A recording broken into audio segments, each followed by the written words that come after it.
Borders. They're a rather complicated concept, aren't they? Entirely socially constructed, the lines we draw on maps do not exist in reality.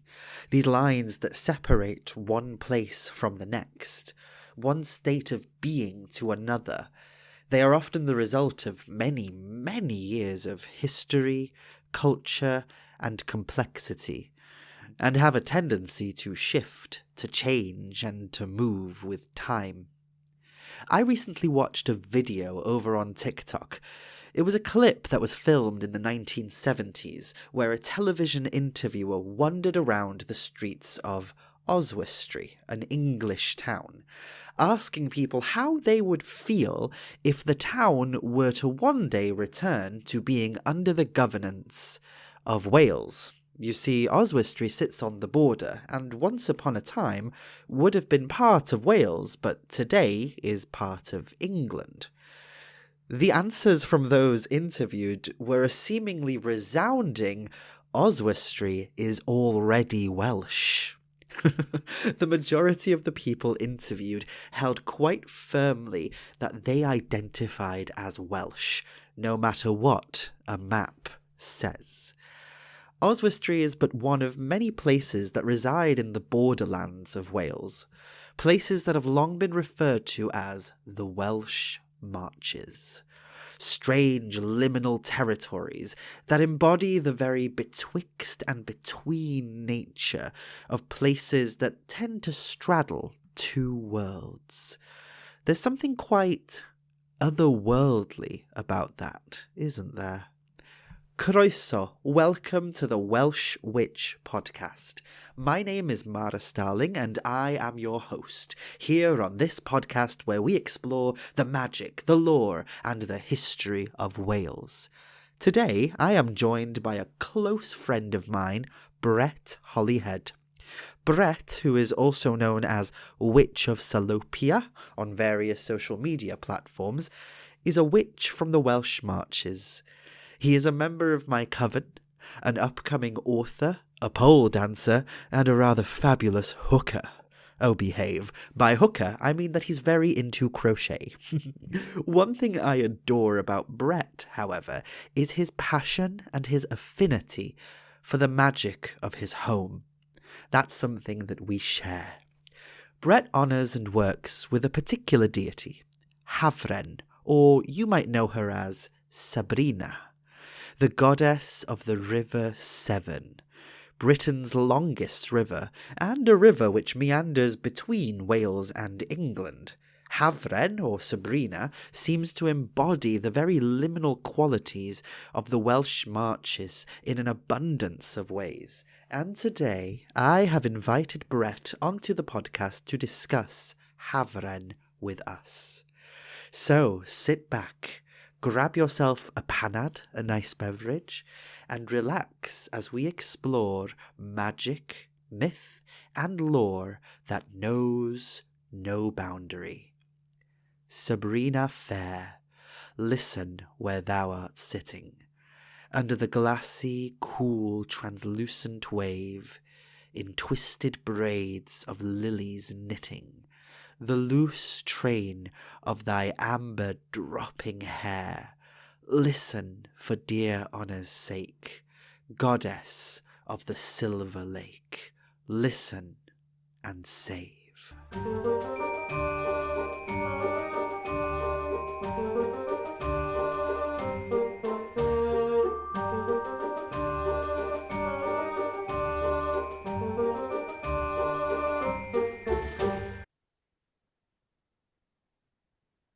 Hello, Brett. How are you doing? I'm good, thank you. I'm pumped full of iced coffee, so I'm raring to go. Oh, good. Perfect. This is weird. We don't usually talk over Zoom, so this is odd for us. Wait, We're having a coffee meeting now, but we're being naughty and skipping out. Yes, we're doing this instead of a coven meeting, but I suppose it works. We'll just force the other coven members to listen to this so that they Absolutely. can be involved as well. So, yes, Croeso, welcome to the Welsh Witch Podcast. I've been meaning to get you on here for the longest time, but I'm a terrible person and I didn't post a podcast episode for nearly a year. So, yeah, it's great that we finally managed to sit down and do this. And we're talking about something that you are incredibly passionate about, incredibly passionate about. So, to give context to the people who are listening, Brett and I obviously were in the same coven and such. You probably already know that. I met Brett when he came. Met Brett, that rhymes. I met Brett when he came to one of the events that I used to run in Chester. So when I moved to Chester, I had no pagan community at all. I'd moved from Anglesey, where I had somewhat of a pagan community, and I moved to Chester, where I had nobody, and I couldn't find any events or anything happening either. All the moots and the gatherings and the events had all stopped for whatever reason when I arrived here. So around 2019, I started running my own events, and I think it was not long after that you came to a summer solstice event that I was running, and then you started coming to the moots and such. And even from the moment I first met you, one of the first things you started talking to me about was the Welsh marches. And I've So done your head in ever since. yeah, no, I'm joking. You've been wonderful because it opened my eyes to something that I didn't really know much about. The Welsh marches, these liminal lands in between. It's really easy for people to assume that the border of Wales is where Welsh culture stops, and then it's just England from there on out. And we forget that life isn't that binary, is it? It's a bit more messy. But before we get into that, before we get into all of that, that's a big topic. I want to give you an opportunity. Introduce yourself to us. Tell us a little bit about yourself. Who are you? Where are you from?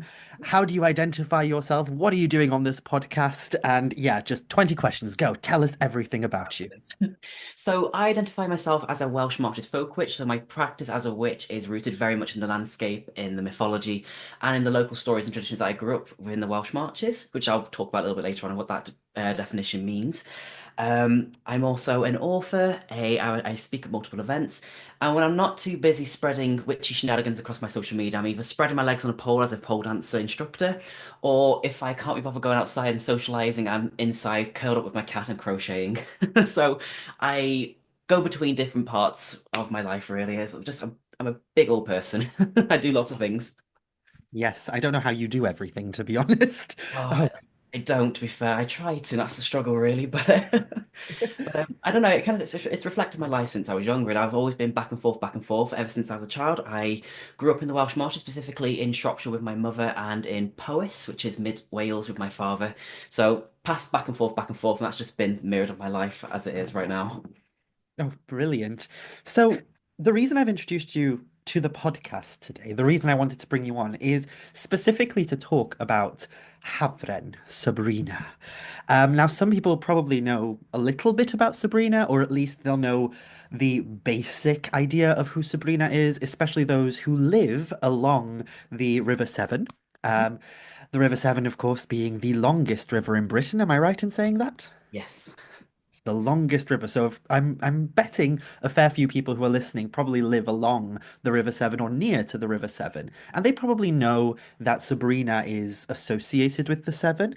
But I will admit and put my hands up and say I didn't know anything about Sabrina aside from her name and the fact she's associated with the Severn before I met you. So could you do the courtesy of introducing my podcast listeners to Sabrina? Who is Sabrina? Who is Havren? And why do they have different names? Just tell us Hmm. everything you can. Oh, there's going to be a bit of word vomit now. I'll try my best, or else the goddess will scold me. So, when we talk about Sabrina or Hafren, it doesn't really matter which name you apply because she's had so many names throughout the centuries applied to her from different people and different demographics. But to summarize it as part of a sentence, she is the goddess of the longest river of Britain, which runs for 220 miles, starting in the Cambrian Mountains, also known as Pimlico on Fawr, and that flows through the majority of the counties that extend from Midland of Wales through to the Welsh Marches, which include Shropshire, Worcestershire, and Gloucestershire before she ends into the Bristol Channel. So We don't know that much really about Sabrina in ancient antiquity because we don't really know about until 1136 when she's written down for the first time in literary records, thank you to Geoffrey of Monmouth, in his History of the Kings of Britain. But before then, we've always known that the waterscapes of Britain, including the River Severn, as along with other rivers, has always been a sacred place. They are these liminal places where people would worship and venerate the spirit of that place in order to placate it with offerings so that they could irrigate the crops, provide fertilities for the land and for the livestock, as well as to help calm the deity down that was presiding over it so they didn't get destroyed in any bouts of raids. Because we all know water has this beautiful generative capacity to create but also destroy. It's all part of the cycle of life. So when we talk about Sabrina, the first mention of her actual name itself, in terms of just the name rather than actual folklore, like Geoffrey Monmouth expressed, was in the second century when the Romans came over and they invaded Britain. So we know that the name was written down in the second century thanks to Ptolemy, after he geographically was categorizing all the different tribes, all the Celtic tribes of the nation, and he described her as Sabrina Fluvius. And now we don't know what that name exactly meant to people because we don't really have any dedicated shrines or temples or ancient groves that bear the name Sabrina properly. But we do have it recorded elsewhere, so we have it in Tacitus's works where she's named as Sabrina. But it's supposed that that name itself is a coalescence of ancient Brythonic language, which is the predecessor to Welsh, as well as to the Latin name. Because when you look towards the research, it seems that the name Sabrina was already in the arsenal of the Roman army after they came over across Europe into Britain, as there are other names or other rivers attached with that name Sabrina, such as in Armenia or around the Turkey region. So they had that name already, and we don't exactly know what that might have meant to them. But then when we looked at the Welsh name, Hafren, that has gone through such amazing grammatical transformations over the years, where it would have been Habrenne in Old Welsh, and then in ancient Brythonic, before the H became cemented into that name, it would have been translated with an S, so it would have been Sabra. And again, we don't know what that name means, but what we can tell from modern Welsh, the word have means summer. So we have the idea that the word have relates to the summertime flow of the water, in which, the summertime is a great time for life, for fertility, for fecundity of the earth, the animals blossom, and without water, no life would exist upon earth. So it's the idea that when the water comes at that certain time, it might have had relation to the idea of Celtic tribes migrating or using the water in certain farming agricultural techniques. Some people suppose that the name comes from Samarossana, so that's an older discourse where the ancient name Samarossana means the land of the summertime fallow. But I've only been able to find one etymological source that relates to that word, and even then it's quite sparse. Like the name itself doesn't quite sound Brythonic. It sounds somewhat Gaelic, which is more of an Irish speaking or Scottish speaking name. But in recent research, which I put in my book, the name Sabrina itself might have been suggested to come from a coalescence of Brythonic and Latin in the terms of Samburina, meaning the teeming waters that flow together. So it's almost describing the transition of water flowing from Pinlimon Fawr all the way to the estuary where the Severn Bore is, which is the second highest bore in the world. It's quite terrifying when you see it, really. It's a awe-striking water tidal wave that pushes through the estuary, and it's amazing for surfboarding. The goddess loves a bit of surfboarding. But in terms of the goddess herself, it's quite tragic actually because she has two different tales. So yeah, the first one's written as the drowned daughter of the King of England after his infidelity, and the second one's a lot more beautiful, where she basically flows along with her sisters from the mountain father, bringing life to all the earth. So it's quite a dichotomy between, oh no, tragic woman gets drowned, to beautiful river nymph brings life to earth. Yeah, it just summarizes the goddess quite up, really. Yeah, I was going to say she is like that in a lot of ways, isn't she? She has Mm. these almost dualistic qualities because I know a few people who class her as an English goddess, other Woof. people who class her as a Welsh goddess, Mm. and some people who see her as more of an in-between. But there's a lot that you've just said there that seems to imply that she does live in this liminal in-between space in a lot of ways. I Absolutely. really love what you said about how her name might be some kind of mixture between Latin and Brythonic, because we all know, anyone who's looked into the development of the Welsh language knows that that's basically Welsh as well. We speak a language which has this Brythonic Celtic origin, but it has this Latin influence because of the Roman influence that happened here. If you look at a language like French, which is considered one of the primary Latin languages of Europe, you see a lot of similarities in French and Welsh, which you wouldn't expect because they're not really similar in any kind of they wouldn't really come to mind as being similar languages is what I'm trying to say, but you put words like the word for bridge is basically the same in French and in Welsh. The word for window is pretty much the same in Welsh and in French, and these are because of those Latin roots, and it's created something new. And I suppose Sabrina might fit into that definition as well, as something unique that has sprung up from this fusion of culture. I'm just wondering if you could tell us a little bit about that idea. Like, do you Mm, consider Hafren or Sabrina a Welsh or an English deity? yeah. And how would you define her in that context? I would definitely describe her as a liminal being that straddles between the two worlds. So I wouldn't wholly describe her as English. I think that does a bit of a disservice to her because obviously she stems from the Welsh cultural continuum. Even if she is overlooked in terms of more popular deities from sources such as the Mabinogi, she definitely has a heartland in Wales. And one of the beautiful, I say beautiful, it's quite funny actually. It's one of the etymological links that we have with Havn is that her name could have been a tongue-in-cheek name relating to the word Havnai, which means disreputable woman. So it could have been a nickname given to the river as she crosses from Wales into England. She's betraying her Welsh roots to mingle with the enemy.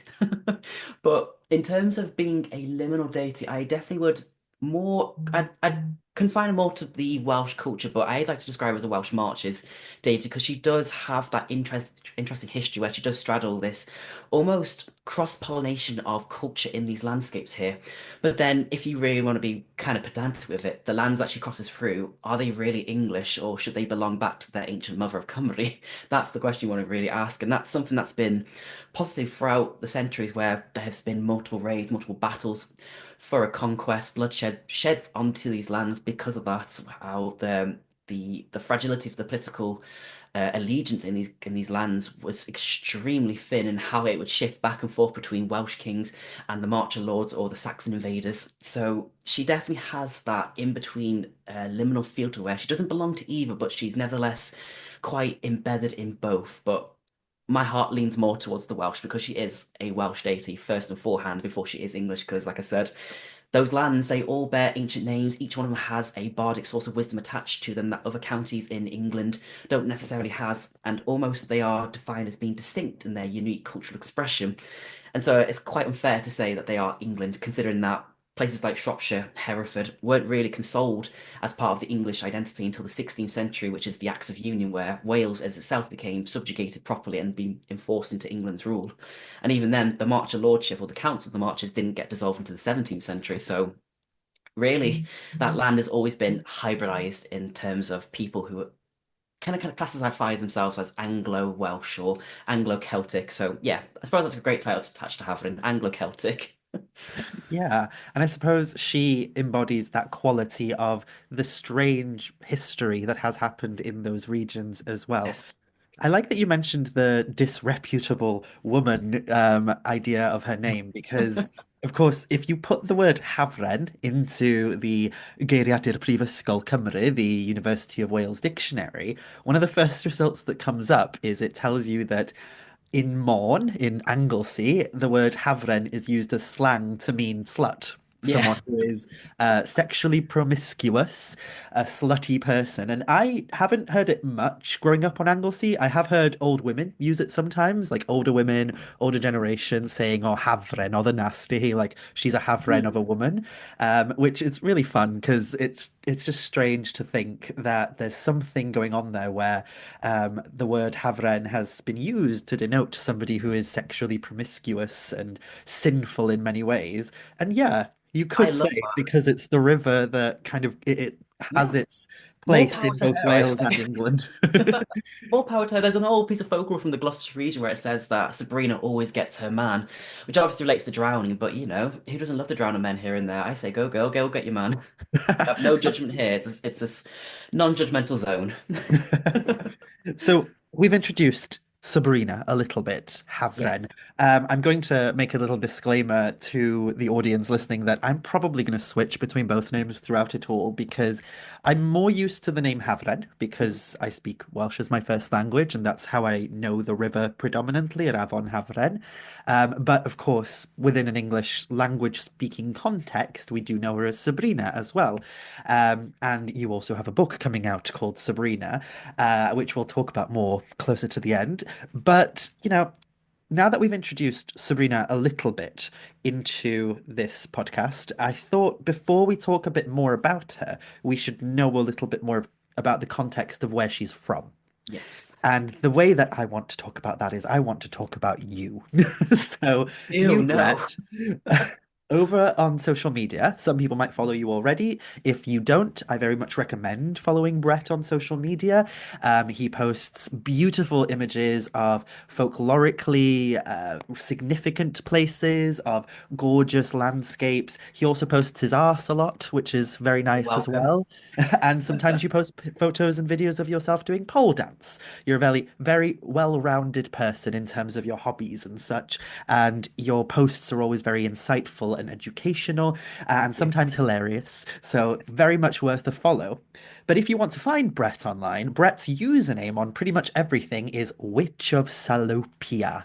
And I think that confuses people sometimes, doesn't it? Because they don't know what that word means. So Mm. in order for us to get better context of Sabrina, I was wondering if you could explain to us, what does the word Salopia mean?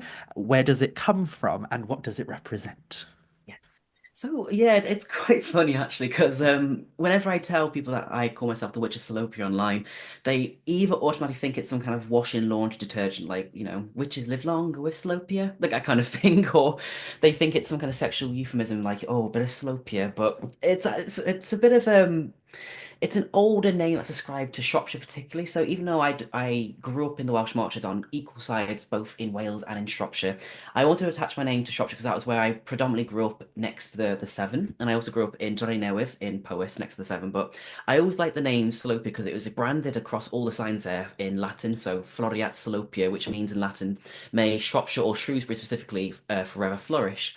But Salopia itself is of Norman descent, really. So it's very telling of the history of the land itself, because the Normans, when they invaded in 1066 and they came over to the Welsh Marches region, they saw that the name that was prescribed there before was unpronounceable. Even I don't really truly know how to pronounce it from the Saxon heritage, which is like Scrobbles Bariskir or something like that. It's quite a tongue twister. So they thought, you know what? No, we're not having that. We're going to call it Salopesberia. And then if you shorten it down, it became Salop or Salopia. So it's basically a shorter name.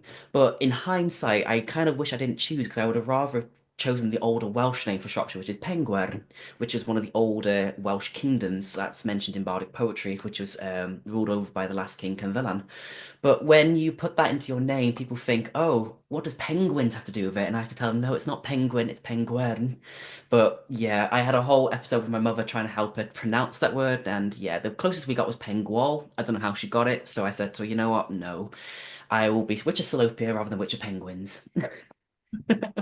Because there's a lot of obviously a lot of places in that region in Shropshire and then the rest of the marches, and we'll talk a little bit about what the marches are in a moment. They all have very Welsh names as well. Like obviously they have English names as well, but a lot of them have very Welsh names because I know Shrewsbury predominantly as Amwythig because of Yes. the train stations. You'd always hear the announcements and it would be like Amwythig in the Welsh, and I wouldn't Yeah. really listen when they did the announcement in English, so I'd focus on that. And amwythig is a lovely word. I love that so much.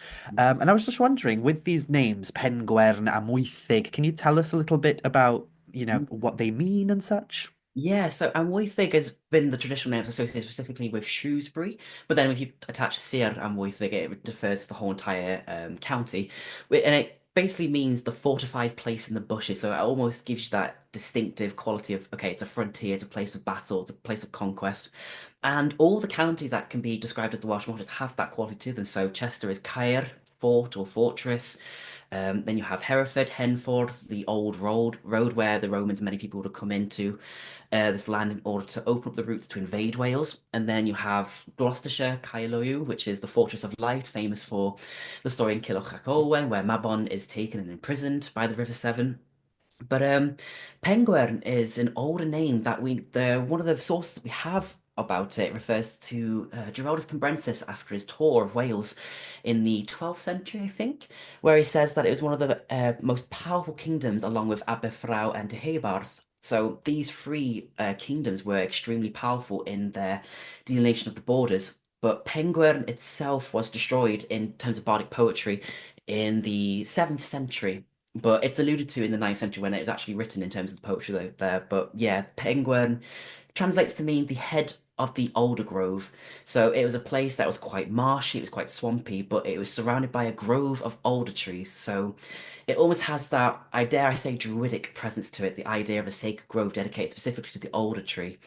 And Penguin itself, it refers not necessarily just to Shropshire, but it refers to Shropshire, parts of Cheshire, and the whole eastern side of Powys itself. So it's a quite expansive region where, in terms of poetic poetry, Cynddylan, the king there, would have ruled over, along with his predecessors such as Brochwer Ysgrythog, who is very much famous in the folklore of Saint Melangell, whose veneration days in May, that's the patron saint of hares and sick animals.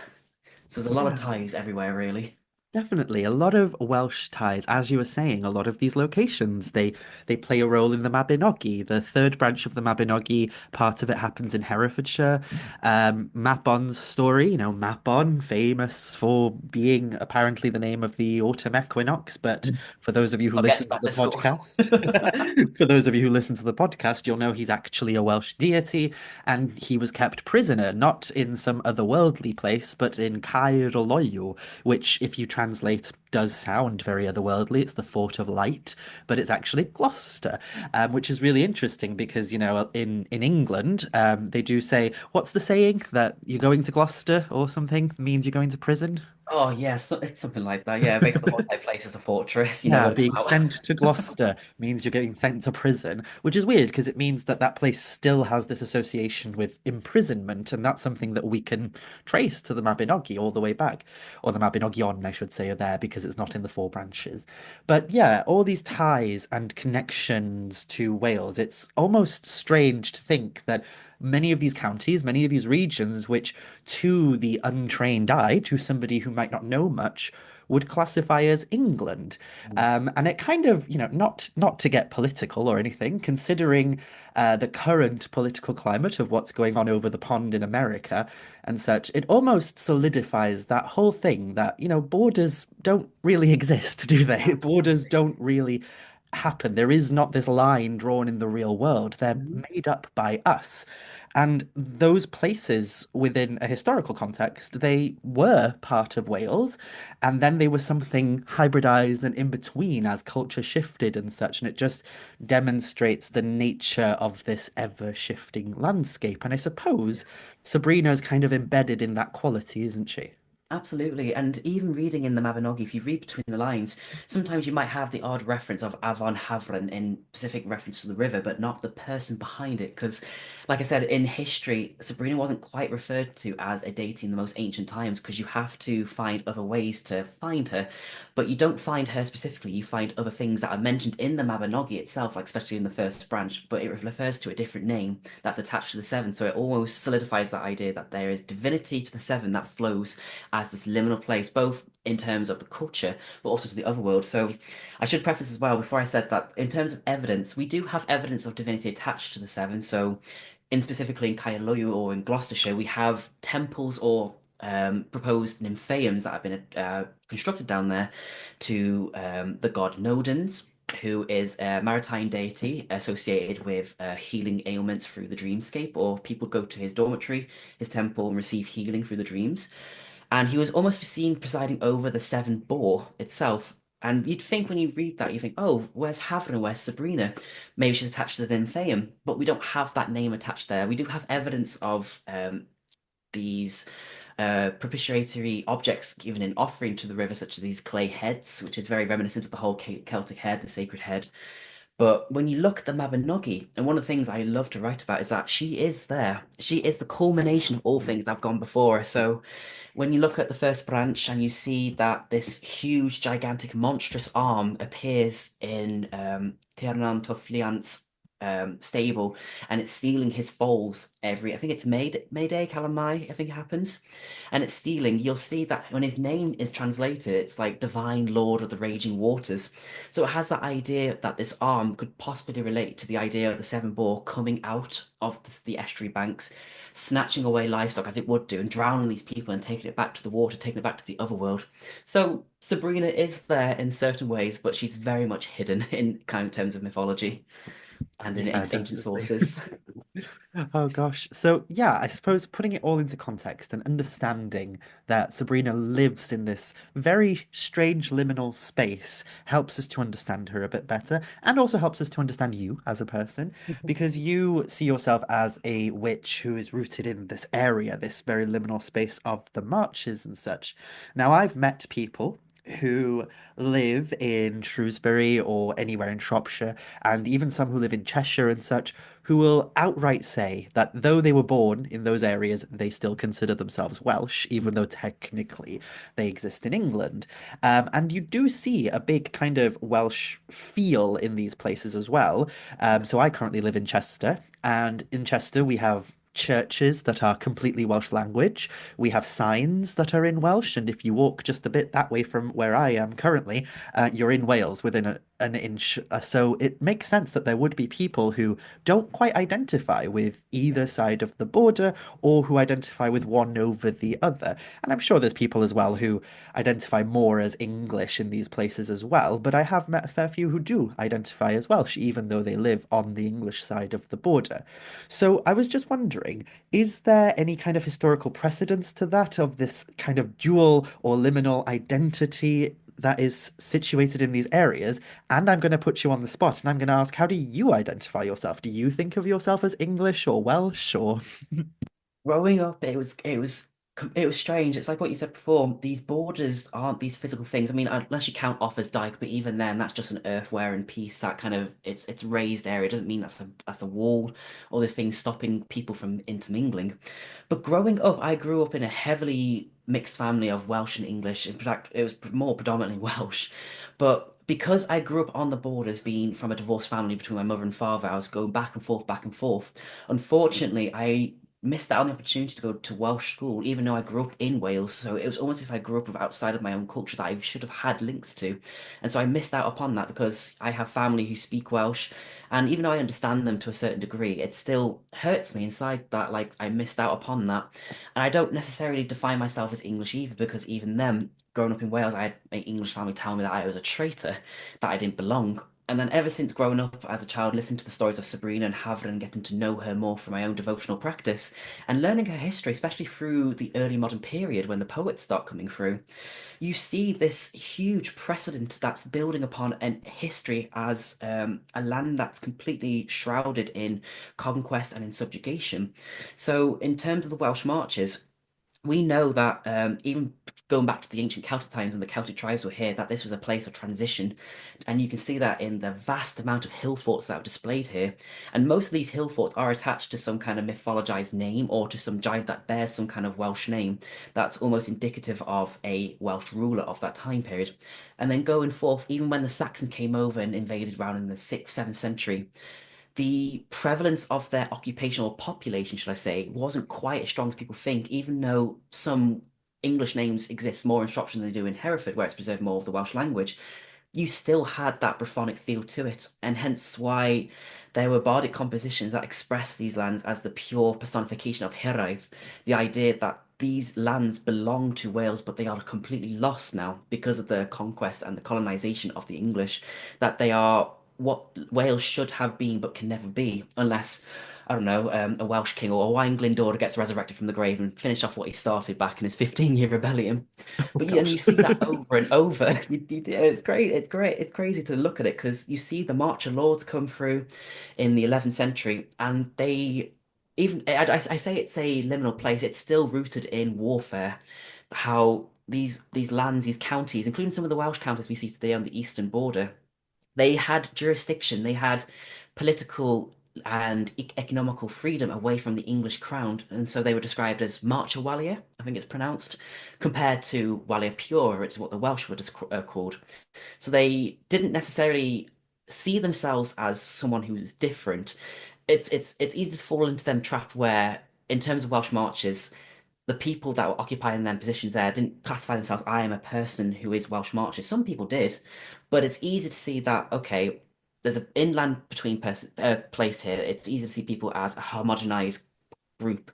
But then you have fluctuations of allegiances. Some people would have considered themselves more English, some people would have considered themselves more Welsh. And you find that, like I said, like you said, Mara, like I talk to people in these places and they have these strong Welsh roots, even though they were born in these places. But borders are nothing more than administrative fallacies. They are put there by people in power in order just to categorize things. But culture doesn't fit into neatly fit boxes. It expands, it migrates, it extends beyond the confines of any kind of written piece or any kind of demarcation that's placed. It goes with the people, and wherever the people go, so will its law, so will its customs. And these customs I grew up with in the Welsh marches are heavily redolent of the Welsh spirit, considering I grew up both in Wales and in England.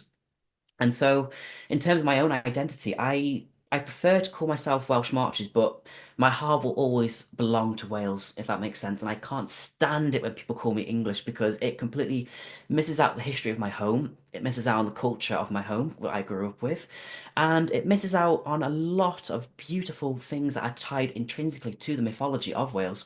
It's something that makes me sad a little bit because people from outside of Britain, even in Britain actually, but mostly outside, they look upon their Celtic roots. They'll go to Wales and they'll think, okay, Wales has existed within this confine as it always has done. And they'll miss out on the beautiful extension of that route. So a prime example of that is the Hen Ogledd up in north of England and on the border region of Scotland.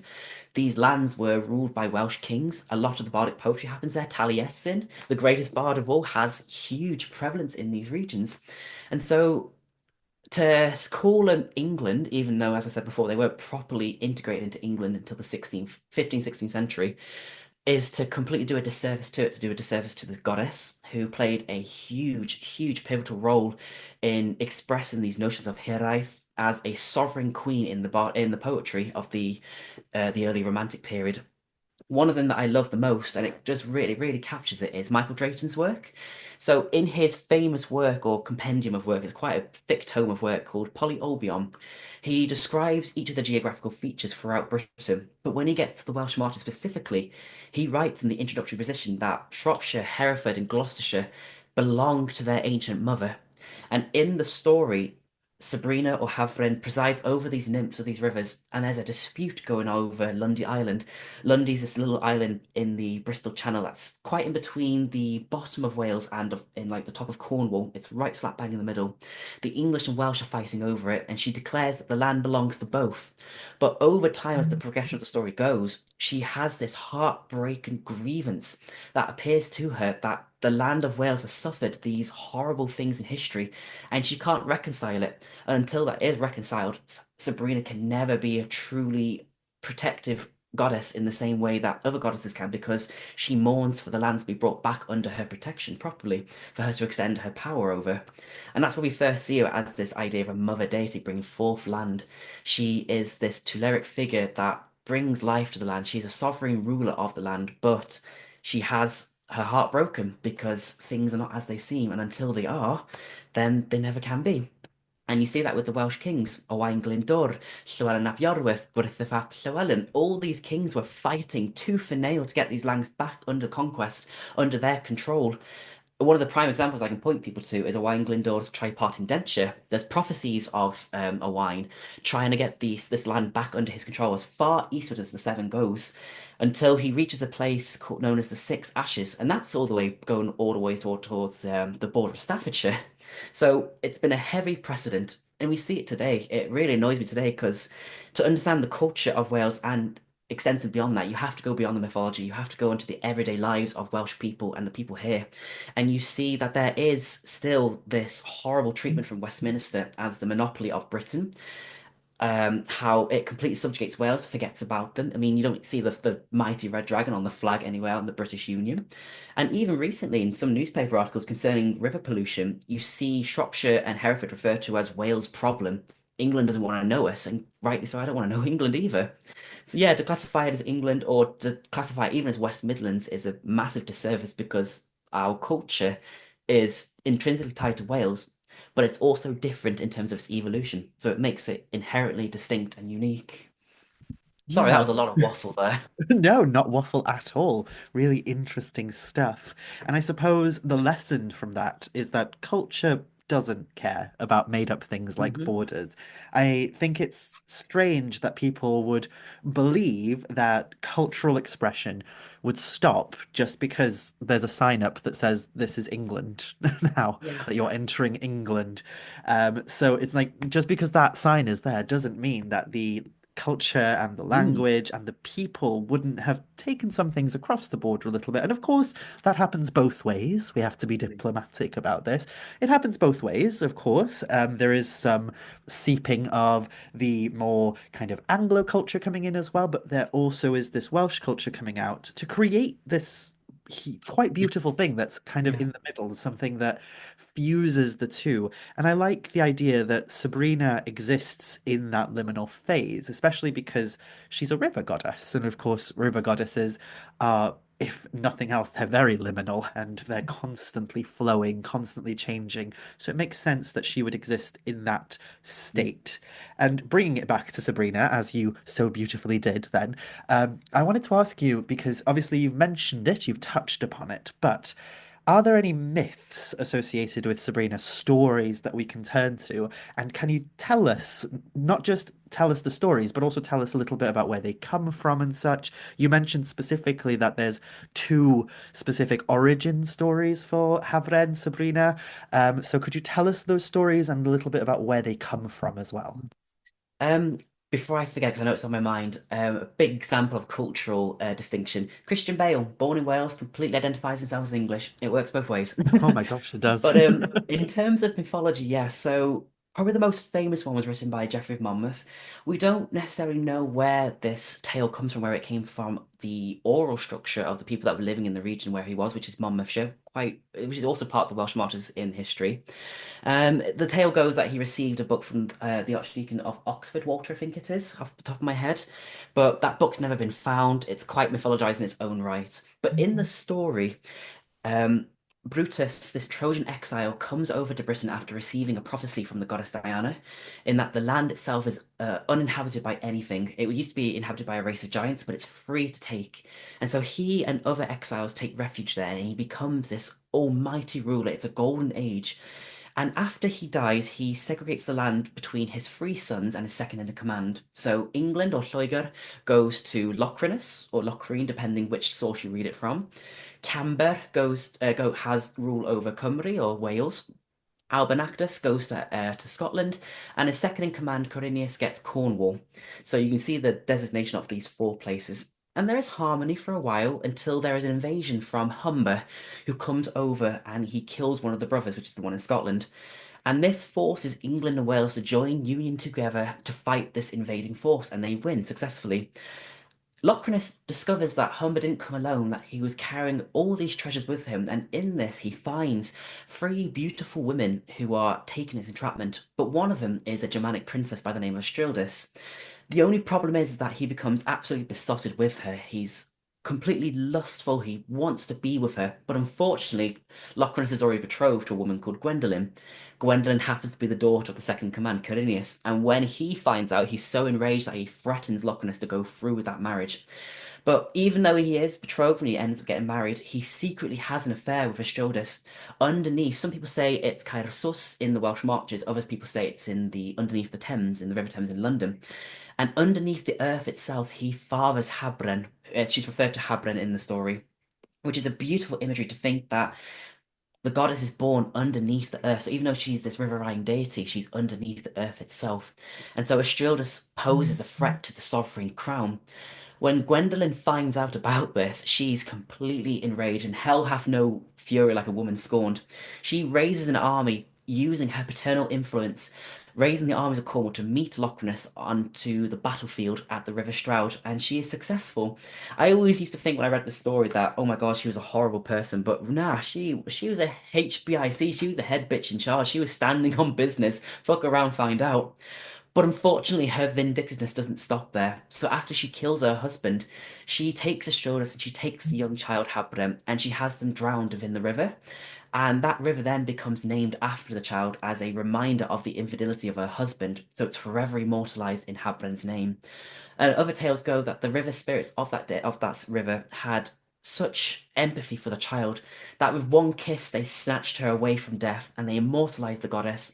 And in later folklore, she became perceived as the ruler of the seven, riding about in this chariot pulled by salmon and dolphins swimming next to her, as this immortalized deity that can be seen during the liminal times of dusk and dawn, going towards all those who pray for her help, who need her assistance, especially those who are outcast, who are marginalized, who need her help and pray to her banks for her assistance. So that's the main mythology that we have of her. But we do have folklore from Wales, based upon the works of Thomas Habington around in the 16th century.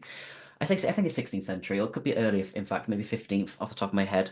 And again, we don't know where this comes from, but it's highly likely that it grew up in the stories of the people, where Hafren has a very different tale.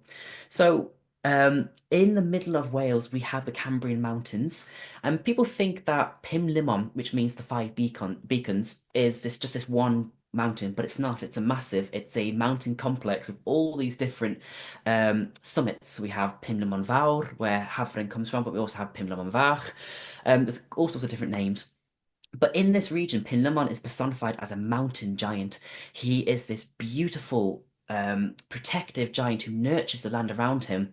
But as he traverses the landscape, he notices that the land is barren. It has no life, it has no source, it has no tranquility to it. And so he cries three tears out of desperation for the land itself. And these three tears grow up to be three beautiful nymphs. We have Havren, we have Gwy, or Y in the English name, and we have Rhedo, traditionally speaking. Sometimes it's interchanged with Ystwyth. These three nymphs yearn to be joined with the Celtic Sea, and so they leave their father one by one and they traverse the landscape, bringing forth life, bringing forth these nourishing qualities. Rhedo is the fastest, of course, and so she rushes to the ocean, spamming through the Midland of Wales up and towards Aberystwyth, where she joins the ocean. Sometimes you can see that it is Ystwyth that goes forth, but traditionally the title is Rhedo. She is the first. Havren and Gwy take their times. Havren goes towards the march landscape so she can learn the culture of people, to bestow her gifts of knowledge and wisdom, but also with a warning that if people reproach her, if they trample upon her landscape and take privileges that she's already bestowed upon them, that she will reinforce her protective rule by flooding the landscape, by taking away her gifts. And we can see that's prevalent today with the amount of time she bloody bloods herself. It causes so much trouble. Whereas Gwy visits the more beautiful, idyllic landscapes of Wales. She visits all these beautiful, amazing places where birds sing and the trees sway with every wind. And eventually they all coalesce together and they tell each other of their stories, these beautiful sisters. But that's not the end of their tale. Before before they embark upon their ocean escapades, they ride upon the clouds again once more to go visit their father, and so they may rain forth on their tracks that they have carved out for themselves as part of the hydrological cycle. So every time it rains, you know that the presence of the goddesses are always there. And traditionally, there were other deities. So you had, although there were three sisters, which is quite prevalent when it comes to triplicity in Celtic culture, there were other river deities that were ascribed to in poetry, but they kind of were dropped. So you have Llyfnant, Mynach, Dilas, all beautiful river nymphs or river spirits that are prevalent in the Pumlummon range that bring life to Wales and to the Marcher landscapes. Oh, I love that. I love those stories, especially the one of the three sisters rushing to the sea. There's something really evocative about that. And Mm, there is also a beautiful animation, of course, of that sequence that somebody yes. did not too long ago. I love that. Absolutely beautiful. And it gives us a tale that is rooted in some kind of almost mythical or folkloric quality, but also just describes how rivers are born and such and what they do for the landscapes. Oh, I So. forgot to mention Oh, actually, I would be doing a disservice to people who worship Sabrina. The main source, another mythology that comes later on, which is in the famous play known as Comus. So this was written by John Milton, and this is where we properly perceive Sabrina with autonomy. She comes forth as this character who is chaste and virginal, which is heavily displaying of the times that it was heavily patriarchal times where even showing a bloody ankle would get you lynched almost. So we see those virtues expressed in Havrin, but in the story she is a protector. Comus is this debaucherous, hedonistic sorcerer almost who has his retinue of animalistic creatures that pervade the landscape of the marches, and he captures this lady. She's known as the lady in the story, and it is her brothers that run off to go and find help. They come across a shepherd who's almost this angel in disguise, and he says that in order to find help for your sister, you must invoke Sabrina. You must invoke her to come and help her. And there's this beautiful, beautiful long piece of poetry. It's almost like a charm in itself. And you can see it sometimes in the plaques of the statues that are dotted across the Welsh Marches landscape of Sabrina. And so they invoke her through warbled song. Sabrina fair, listen where thou art sitting, under glassy cool translucent waves, in twisted braids of lilies knitting, the loose train of thy amber dropping hair, listen for dear honour's sake, goddess of the silver lake, listen and save. Sabrina comes forth from the water, and she places the clasping charm upon the lady, touching sacred water upon her lips, her breast, her hands, her wrists, to completely destroy the spell of commerce upon her until she rushes back into the water. And that in itself shows that she is a protective deity, and that extends further into our folklore. People have rushed to her banks in order to have things rectified in their life, or to have healing for their ailments, or for their just everyday life. Oh, I love that. Oh my gosh. So many stories that are linked to this goddess who, for the most part, is not really that well known, is she, at all? Oh, She's unfortunately. quite undervalued as a goddess, and it's quite shocking considering how long the River Severn is and how many territories it touches. So I know that this might be a bit of a strange question, Mhm. but I'm going to preface this question by bigging you up a little bit, and I hope you don't Thank you. mind. You might blush, but one thing that I love about you is that you don't just talk your talk, you like walk that talk as well. You know a lot about Sabrina and you research her a lot, and I do think that for you, looking into in the same way that I love to learn and write and study as a form of devotion, I know you do too. But you also have a very real practice built around Sabrina. And I know this because one of the first times we ever hung out together in person was when you took me to Shrewsbury. And I remember that one of those first times that we went together to Shrewsbury, you created these little effigies of Sabrina out of a lovely biodegradable material that was also edible, so the ducks and swans and such could also eat it. And we took them as offerings to Sabrina. And they were absolutely gorgeous. I still have a picture of them on my phone. And you took us to the river. You introduced us to Sabrina. You took us over to the statue of Sabrina in is it the quarry or what's it Yeah, it's called? a quarry. Yeah. The quarry in Shrewsbury and such, and you introduced us to this goddess with such passion, but you also had a really defined practice around how you interact with Sabrina, how you talk to her, and it was really awe-inspiring to see you just having this interaction with a goddess with no shame because we live in a non-polytheistic world. So sometimes it can be a little strange to express our devotion for our gods because we don't live in a world where that is really given the opportunity to exist. You know, in if you are part of a mainstream religion which have churches and temples and such set up for them, you have a place that you can go to express your devotion and feel safe and held. And for you, that was at the banks of the Severn. I saw it happen, and it was just lovely to see you just being in relationship and in community and in communication with Sabrina. Even though we were present, you didn't care. That was your time with Sabrina as much as it was your time with us. And so I just wanted to ask you, and this might be very Pokemon carding of a goddess, but if you had literally just a few minutes and somebody asked you, what qualities do you associate with Sabrina? What kind of goddess is she? How would you define her as a goddess, and what qualities would you ascribe to her? Oh. So I would describe it as a temperamental goddess, someone or some spirit who is capable of such immense generative power, who brings life, abundance, creativity, but also combines that with destruction. She is heavily redolent of the spirit of the primordial water which all life have emerged from. All water upon this earth is connected. So in a way, even if Sabrina is this goddess that resides over the Severn in such a specific geographical context, no matter where you are in the world, whether it rains, whether there is water, she is there, she is prevalent. And that is heavily evident when you come to America in the later stories of Sabrina when she travels over there. She is associated with protection, she's associated with sovereignty, rulership of identity, we carve out our own identities. They're not just these things that are given to us upon birth, that we carve them out ourselves for the relationships that we forge, both with our landscape, with our chosen family, with our people. She is a goddess that embodies hiraeth, the idea of longing, the idea of yearning, specifically in a Welsh culture context, that she yearns to be connected to the roots of the landscape of Wales, of Cymru.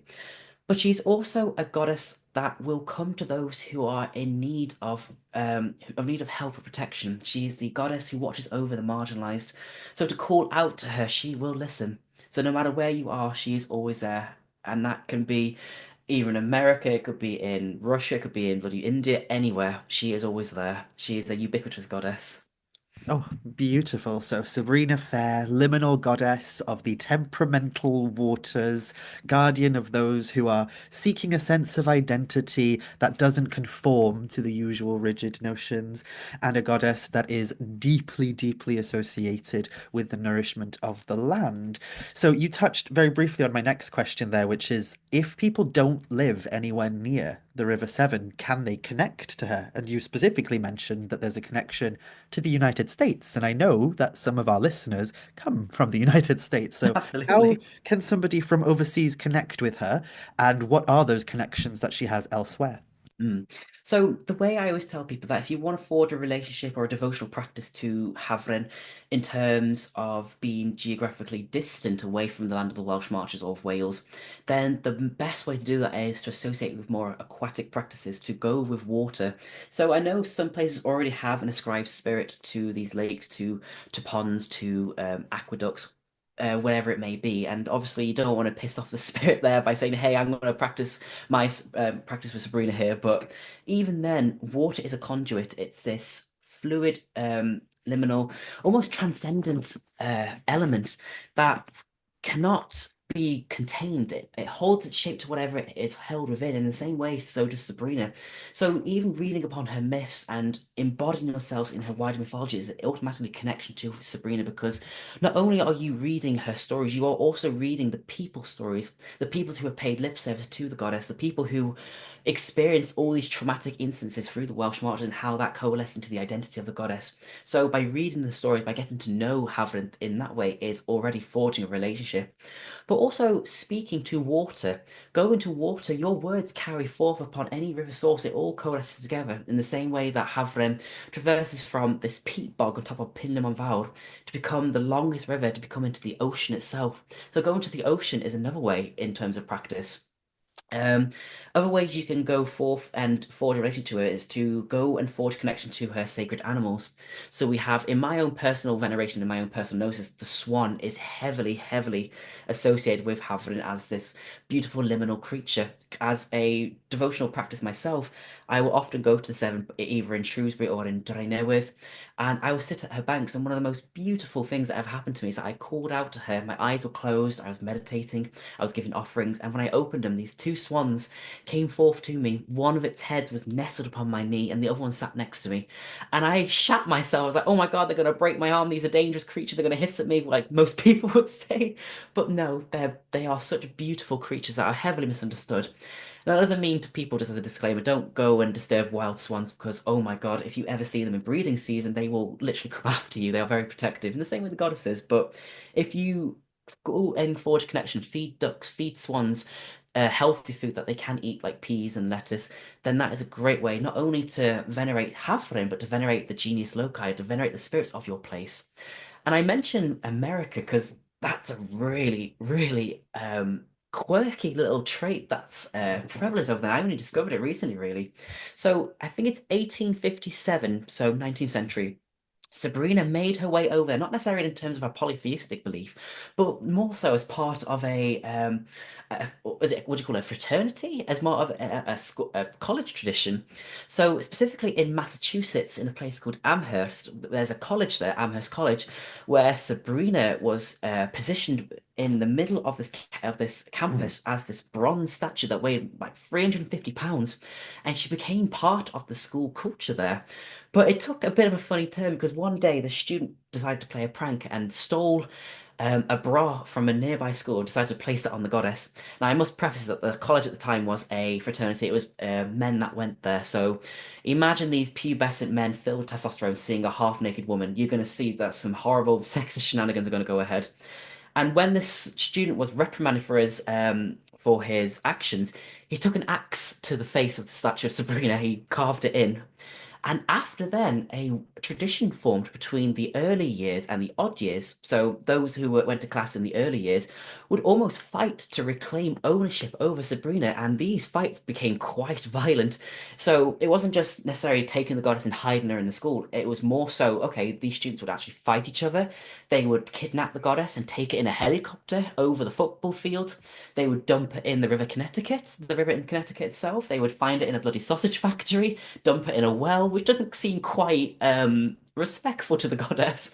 But you see her at the end of the year where I think it's the alumni would surround her almost in a very cultish way, and they would sing songs to her. They'd sing praise of the goddess in their alumni songs, that she is this beautiful goddess who we love so much, and she captures the spirit of Amherst itself. But unfortunately, her statue was lost, I think about in 2008, and to this day, we don't know where the hell she is. So she's probably floating around in some American river somewhere. So if you see her, please let me know. I'd love to have her back. Goodness. So in a way, I always say that's very reminiscent in my own gnosis of how the early Welsh and English kings would fight over battleship of territory of the River Severn in the same way the early and the odd years would fight over ownership.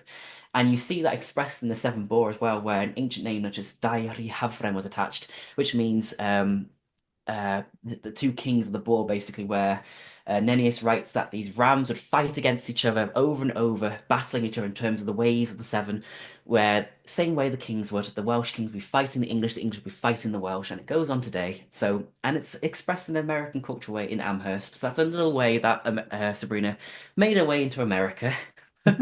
Absolutely. So not quite stuck in this area at all because she embodies water and because culturally she's also been brought over. So Yes. definitely methods that people can associate or try and connect with her even if they're not at her banks. Now, we will have to wrap up soon, but I just wanted to ask you before we started wrapping up, what does your devotional activities to Havren or Sabrina look like? Like, how do you personally venerate Mm. Sabrina in your day-to-day life? So in my practice, because where I live currently, I still live in the Welsh Marches, but I'm a little bit of a distance away from Havant. So unfortunately, I can't get to as often as I can because I work a lot of jobs, unfortunately. But in terms of my devotional practice, I have an altar set up too, where I will go and I will collect her water so I can bring it home just for a little period. Because according to my regional folklore, you cannot keep the goddess's water for too long, or otherwise she'll hammer against the water of the container she's kept in. Like she gets angry basically. So you have to make regular visits to refresh the source. So in that way, I will have the water upon my altar. I will talk to and I will work magic and conjurations through that water. I will go out to certain places in wildlife and I will connect to animals there. So I will go feed swans. I will go feed ducks.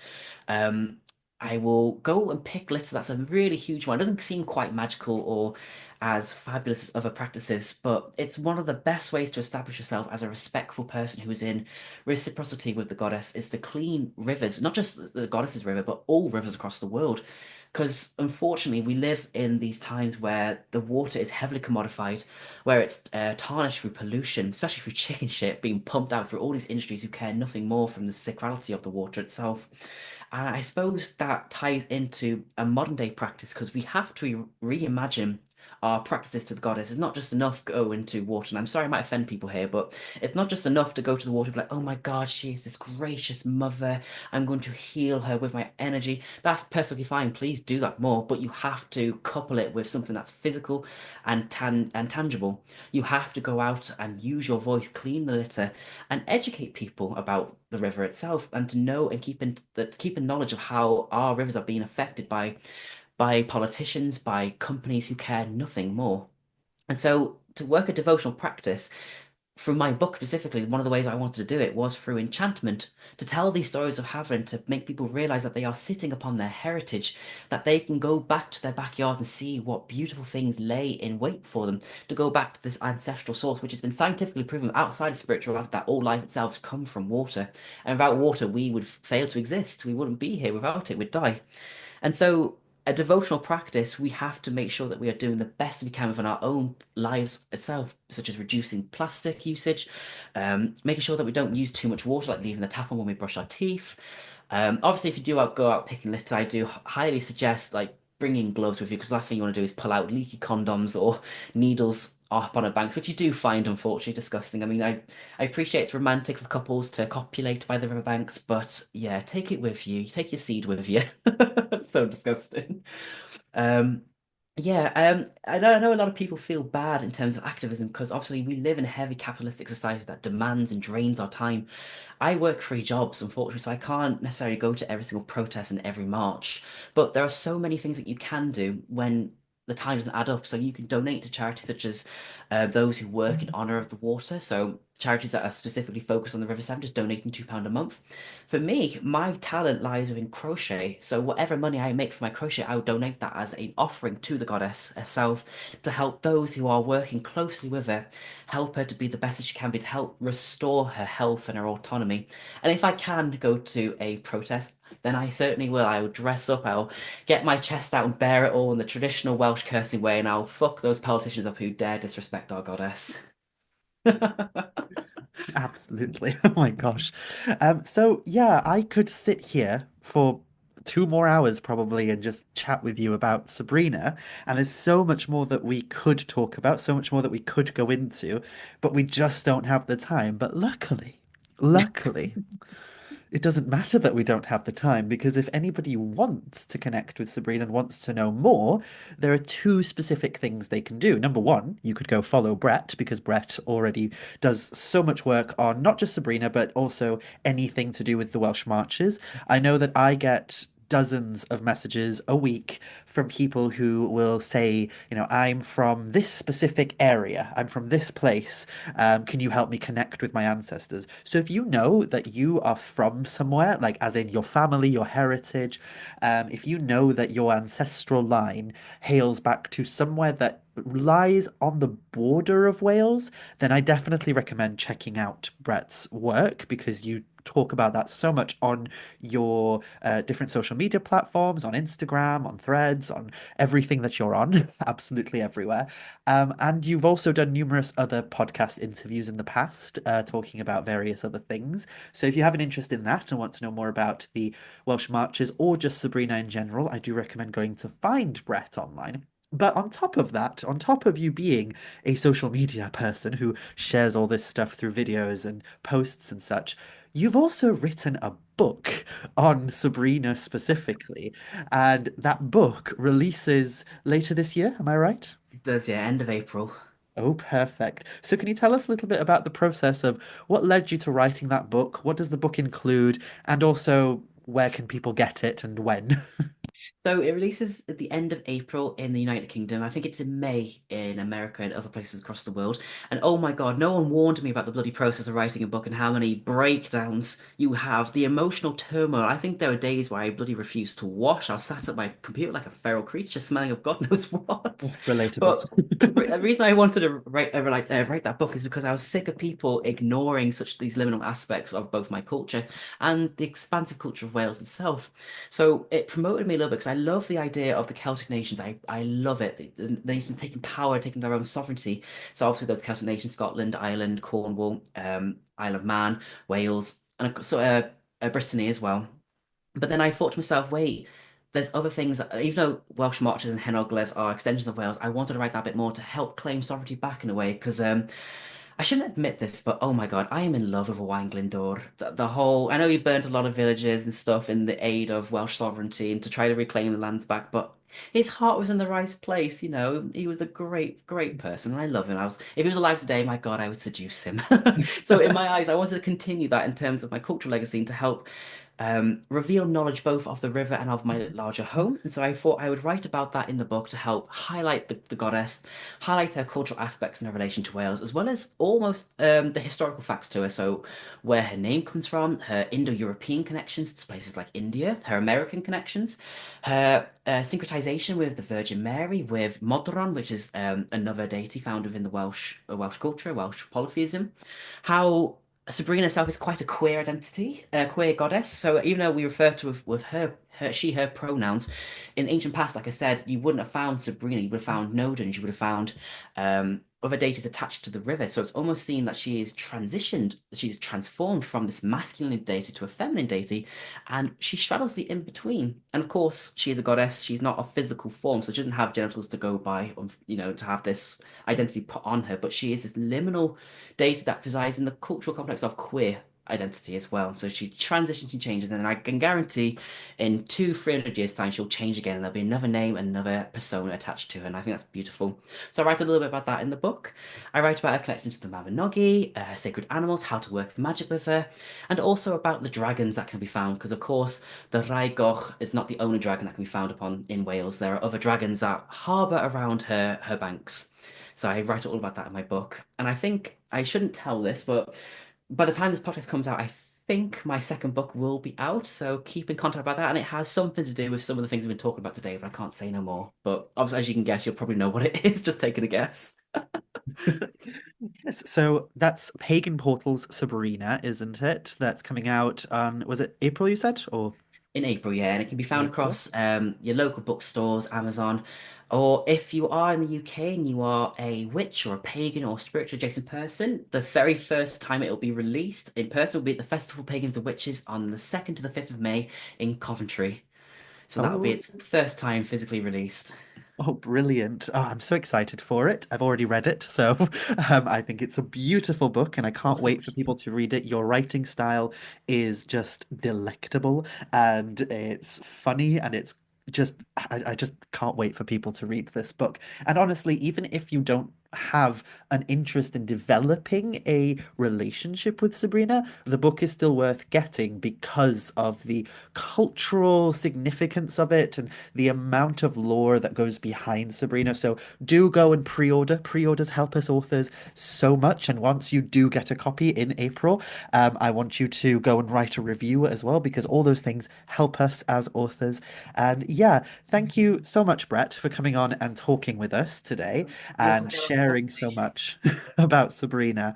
I hope that one day I can get you back on to talk about more things to do with the Welsh marches, more things to do with the liminal landscape, and specifically, maybe we can talk about the way in which these landscapes play a role in mythology as well. So you will be back at some point, Thank you. but between then and now, can you let everyone know where can they find you and what kind of things you offer online as well? Yeah.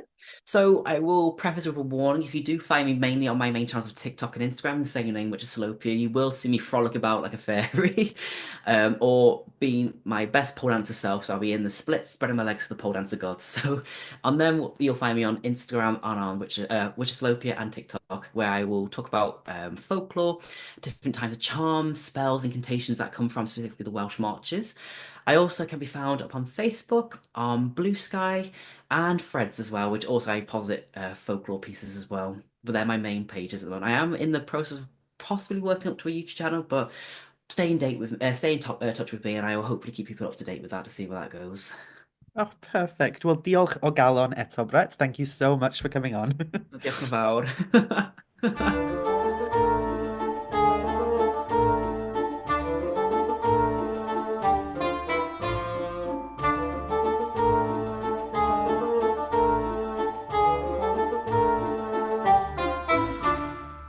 My, oh my, what an absolutely delicious conversation.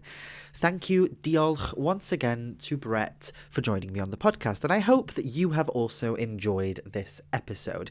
And speaking of this episode and whether or not you've enjoyed it, please keep in mind that these episodes are only made possible thanks to my Patreon supporters. So if you'd like to support the podcast and ensure that more episodes like this are made, then do head over to patreon.com/Mhara Starling, patreon.com/Mhara Starling, that's Mhara, and then Starling like the bird.